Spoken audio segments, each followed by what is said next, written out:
It is highly unlikely that the new Porsche Boxster is anything other than a brilliant car to drive. But we at Drive have a more important question to ask, and that is this: has Porsche finally built a Boxster that a man can buy? Well, on looks alone, you'd have to say that they've made a much more desirable car than the last Boxster. The wheelbase is 60mm longer, the front track is wider, the rear track is wider, the overall length is up 32mm, but the front overhang is 27mm shorter, and the upshot of these undigestible figures is a car with its wheels pushed further out, riding, in the case of this Boxster S, 13mm lower. Porsche doesn't do radical interiors, so the rev counter still lurks sensibly in the middle of the clocks and the gear indicator still looks like it was designed by a ZX Spectrum. But the rest is much higher quality than before, and when all the surfaces are covered in optional leather, it feels and looks really expensive. Sadly, the pointless and irritating sport chrono clock makes a return in this 981 Boxster, but you can't win them all. This Boxster S now has swagger and shoulders, a big boot, 315 horsepower, optional 20-inch wheels, and at 1,320 kilograms, it weighs 30 kilograms less than before. But to my eyes, it just looks right.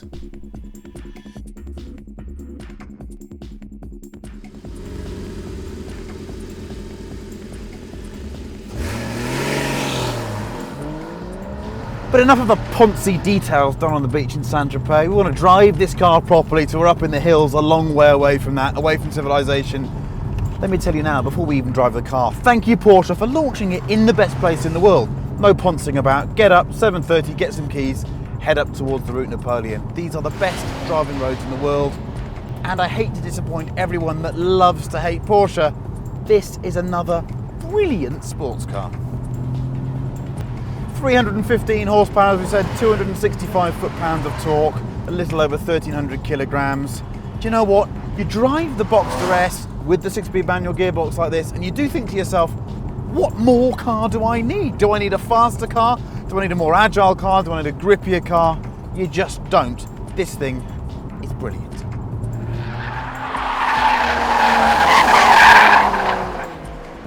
Why is it brilliant? Well, let's start at the front axle. We've got a 60mm longer wheelbase. We've also got 40mm wider axle width at the front. This car turns in like no other Porsche. The 991 kind of took the 911 into Cayman Boxster territory. Well, 6 months later, Porsche's taken the mid-engine car into another area. This car has just got so much turn-in, so much precision, that you can drive it incredibly fast and accurately. And it's so composed. Drive down a road with the optional PASM suspension in comfort, so non-sport. It soaks up bumps, it feels stiff, it feels rigid, and yet it's compliant, you know? It's a lovely balance of all the things that you want in a sports car. Stiff when you want it to be, but, you know, a little more relaxing when you don't want it to be so harsh. And what about that electric steering? That's the moot point, isn't it? Journalists fighting over their free dinner last night, saying, oh, I'm not sure about this. Well, look, here's my thoughts on electrical steering. Fundamentally, no, it's a bad idea. But it's kind of here to stay to make sure that cars like this can be more fuel efficient and get through those dreaded emissions tests. So if it's here to stay, I'm going to put up with it. Do I love it? No, I don't. Would I single the steering of the Boxster out as being something that I would say was brilliant? No, it's the weakest part of the package. Is it actively getting in the way of me having a good time in this car? No, it's not. In summary, it's really accurate. I think it's better than the steering on the 991. What it does do is it lacks that kind of pattery, jiggly, conversational feel. That sounds, I know, like it's going to end up in Sood's corner on Private Eye, but you get what I mean. You get into an old Boxster after this and the wheel will jiggle and wriggle in a way that tells you more about surface conditions. I have to say, in my experience, the biggest problem with electric power steering is when the road gets a bit damp, because that's when you want that extra information coming back at you. In the dry today, I can put this car within inches of where I need it to be, and that's the way I judge it. I think it's more than good enough for the package. Now, the spec of your Boxster S is a bit complicated to explain. Optional is PASM, which is the Porsche Active Suspension Management, and also optional is the PTV, which is Porsche Torque Vectoring, where you effectively have one of the wheels braked on the inside of the corner, and that works in conjunction with a mechanical locking differential, 22% locking, on drive and 27% on coast. Now, let me just decipher some of that for you. Basically, if you've got a standard Boxster on PASM, which is what I'm driving, coming out of some second gear corners, you can get the inside wheel spooling up. I'd love to drive one with the optional locking diff, but sadly couldn't get one today. As it stands, it's a really, really nice suspension package on the road, but I've left it in comfort all day. I tried it in sport mode and it just becomes too firm. You don't need it. The car's got so much damping potential. It's so good at riding the bumps. Why would you make it go all stiff? I just wouldn't. It also has Sport and Sport Plus buttons which sharpen the throttle response, and if you leave the traction control and stability on, Sport Plus and Sport just give you slightly more slip angle when you're coming out of the corner. If you turn it all off, it will do some slithery stuff. But interestingly, when you look at the big slides we're doing on the film in a minute, go on, they'll put one in now. Yeah, at the end there, the light started to flash, even though I'd turned it all off, and it straightened the car again. So is Porsche now guilty of having systems you can't switch off completely? I hope not. What about this engine? New DFI engine, 3.4 litres, effectively very similar to the one that's in the 991, the base 991.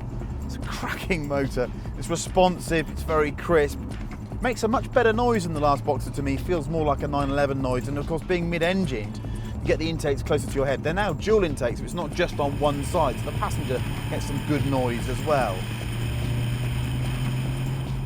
This thing with a manual gearbox is pretty much 5 seconds dead to 62 miles an hour and 170 miles an hour flat out. Do you need a faster car? I'm not sure you do. It lacks a bit of torque coming out of second gear corners sometimes. I suppose we've only got 6 ratios, but I've just found myself today thinking, what car do I need that's more than this in terms of being faster and more capable? Not sure I do.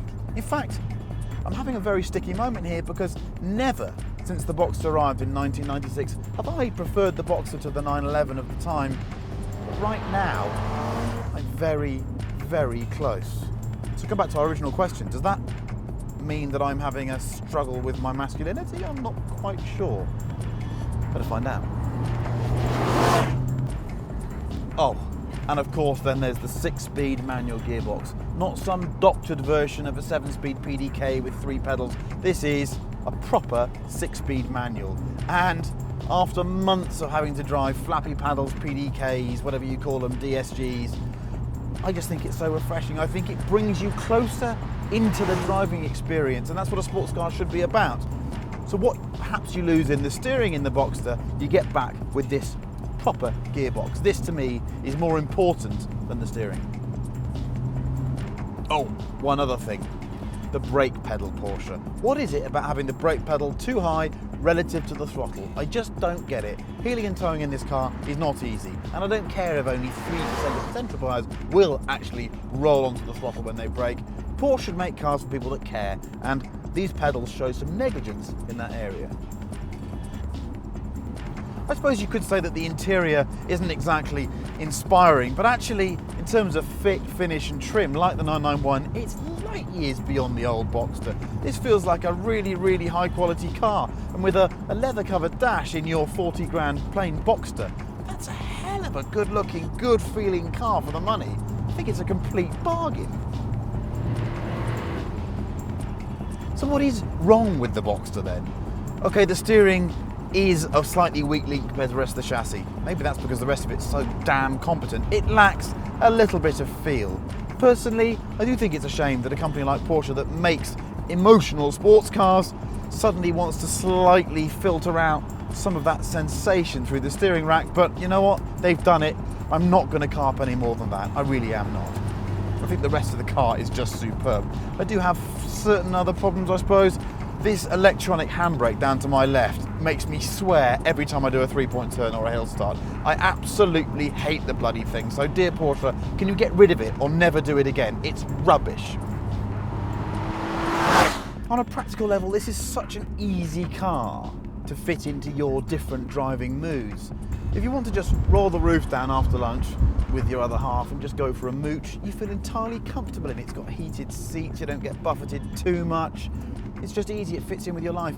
But if you want to go a bit quicker, the moment you want that response, it's there. It's a really, really clever package. So this is what I think about the new Boxster. I think it's an amazing transformation, actually. Porsche's taken what was already a talented sports car and made it more sporting and better to drive, but it's also made the car, which was already very usable, even more usable.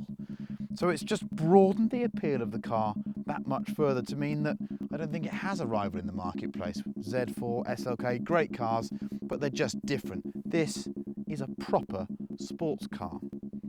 Is it a car that a man could buy? Absolutely. Do I prefer it to a 911? I just don't know at the moment, but I've loved this car today. It looks great on the road and I don't feel in any way self-conscious driving it, so I think it's a great result.